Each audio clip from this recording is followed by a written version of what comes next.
several years there, I was in fact our sole support, and so I was looking. They don't pay assistant professors that much, and we went on having kids. When I began writing Outlander, I had 3 children under the age of 6, but I was looking for ways and means of earning extra money without leaving home, and I said, well, what do I know how to do? Well, owing to a lot of, well, it was multiple accidents. Essentially what happened is I was hired at the university where I worked without a job description. I went to interview there, and they said, well, we have money for this position. If we don't use it, the legislature will take it away again, so you're hired. They said, we don't actually have anything in mind for you to do, so would you mind, inventing your own research program? And while you're doing that, perhaps you could help Bob here, the assistant director, with his data. They said, Bob's got 10 years of data in his back room, which he would like to computerize. They said, you have a computer background, by which they meant I had 1 class in Fortran programming. There was one more than any of them had. And they said, so you can help Bob get his data into the computer. This was the early 80s when PCs were just beginning to get into offices and universities. And they still had the idea that you kind of unscrewed the top and poured the data in, and you got it to spit out reports. So for the next 18 months, I spent my life writing Fortran programs to analyze the contents of bird gizzards. And that's what Bob did. So, and that's where the 800-page monograph came from. Well, at the end of this, I said, well, there's maybe 5 other people in the whole world who are interested in bird gizzards, but it would save each one of them 18 months worth of effort if they knew about these programs. Why is there no venue by which we could share this information? So I thought about that for a while, and I took out little ads in the newsletters of all the scientific societies I could think of, saying what I'd done and saying, I know there's other people doing this. Why don't you write to me, and maybe we can put together a little newsletter or something. Well, within 2 months, I got 300 letters from people saying, this is a great idea. Why has no one ever thought of that? Anyway, the upshot was that I ended up publishing and founding a journal called Science Software Quarterly, which was for scientists who used computers in their work. So, within, I ran that for 3 years out of the university, and then we sold it to John Wiley and Sons, and I continued as editor for another 5 years or so before we sold it to someone in England, and I ceased to have anything to do with it. But the upshot of it all was that I was an expert in scientific computation. It's really easy to be an expert if there's only 6 people in the world who do what you do, and that was my position. So when the need to make more money arose, I sent a query letter to Byte and InfoWorld and PC Magazine, and enclosed with it a copy of my Science Software Quarterly and a copy of a comic book that I'd done for Walt Disney Educational Media entitled Nutrition Adventures with Orange Bird. It was a real short letter. It said, Dear Sirs, as you can see from the enclosed, you won't find anyone who knows more about scientific and technical software than I do, and at the same time can write so as to appeal to a broad popular audience.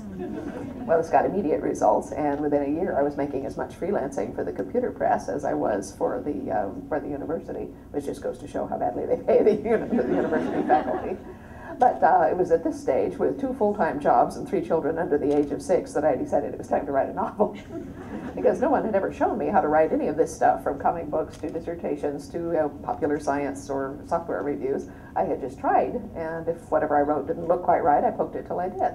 And I said, well, okay, you've been reading novels for 30-odd years here. Surely if you write one, you will recognize it. And I said, okay, obviously the only way to learn to write a novel is to actually write a novel, so that's what we're going to do. It's not for publication. I'm not going to show it to anyone. I'm not even going to tell anyone I'm doing it, because my husband would have tried to stop me had I told him what I was up to. Not out of objection to my writing a novel, I hasten to add, but out of fear that I would die of overwork. He would have said, well, wait till my business is doing better and you can quit one of your jobs, wait till the kids are in school. And I just knew if I didn't do it right then, I might never do it. So I just said, okay, I'm not going to tell anybody. All right, so the next question was, I'm going to write a book for practice. I had only 2 rules for myself, by the way, doing this.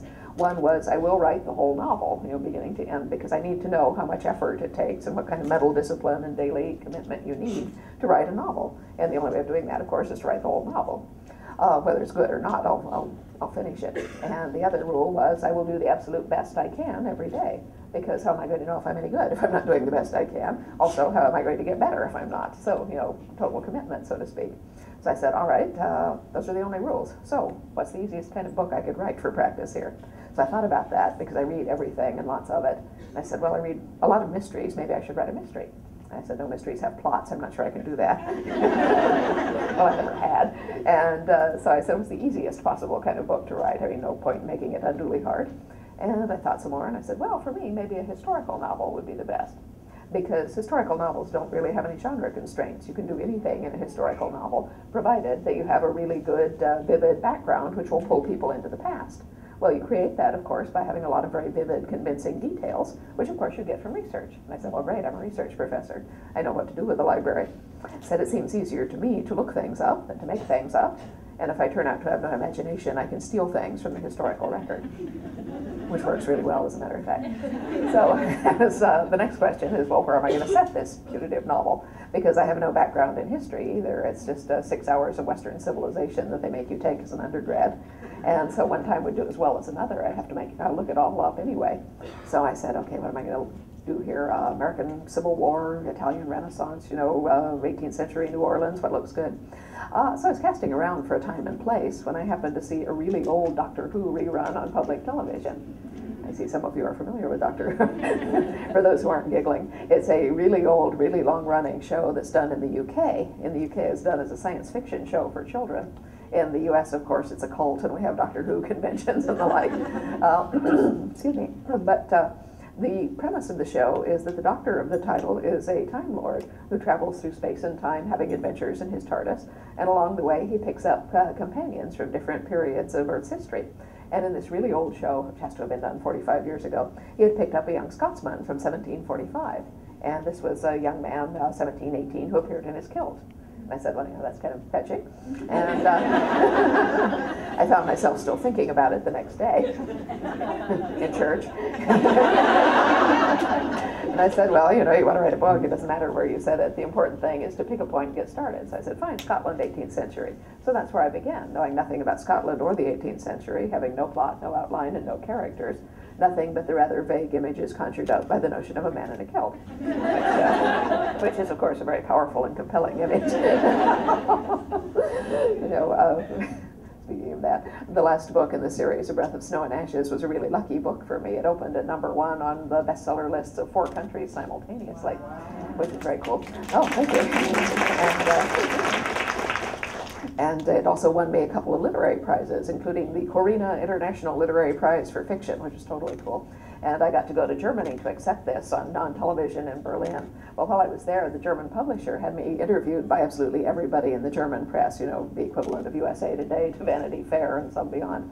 So toward the end of the week, and I'd been interviewed every half hour for the whole week, I was kind of going like this, but I was talking to this nice gentleman from their literary press. And he said, oh, I've been reading your entire series. Your imagery is wonderful, and your narrative drive is just tremendous, and your characters are so three-dimensional. And I'm thinking, yes, go on. And instead, he stopped and he said, I'm just wondering, can you explain to me what is the appeal of a man in a kilt? Well, he was a German, And anyway, I was really tired, or I might not have said it, but I just looked at him for a minute, and I said, well, I suppose it's the idea that you could be up against a wall with him in a minute.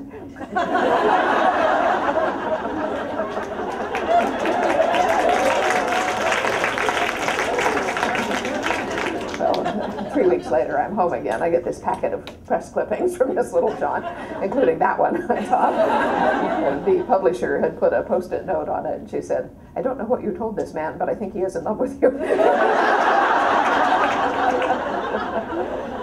No, as I say, very powerful and compelling image. Another funny man in a kilt story, which has nothing to do with the books, etc. But this past July, I was invited to Scotland to be an attraction at this gathering that they had in Edinburgh. They invited me to come and do public readings and all, which was very cool. But while I was there, I also ended up going to the Highlands and being guest of honor at the City of Inverness Highland Games, which was also totally cool. Well, I had dinner with the Earl of Cromarty, who's the head of Clan Mackenzie, who had invited me to come next year for his gathering. And the current Lord Lovat also invited me to the Clan Fraser gathering, which was that same week, which is very nice because they hadn't had one since 1997. Well, so he invited me, and it was a lovely time. We had a good time. But the present Lord Lovat is, he's 32, he's extremely good looking, and he's about 7 feet tall.